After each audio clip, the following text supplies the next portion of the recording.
Salam Hotman Paris dengan kostum yang sangat menarik menjelang sidang. Oke, ribuan rakyat Indonesia termasuk netizen bertanya kepada Hotman Paris terkait kasus penangkapan Richard Lee, Dr. Richard Lee. Banyak orang bertanya, kenapa sih kasus ecek-ecek cuma pencemaran nama baik, kok nangkapnya kayak penjahat kakap?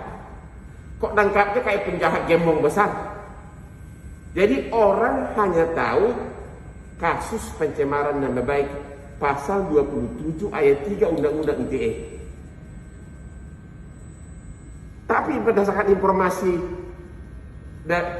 lainnya ternyata memang benar kasusnya itu bermula dari laporan polisi pencemaran nama baik.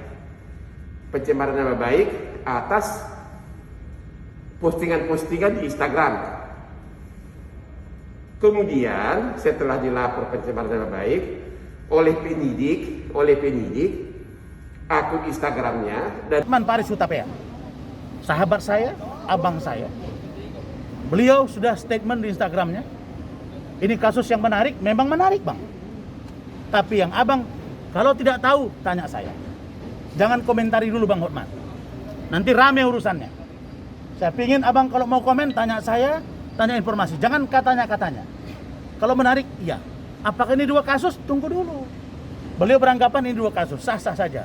Tapi bang Hotman saya ingatkan, tolong bicara pada konteks yang kalau belum tahu jangan komentari.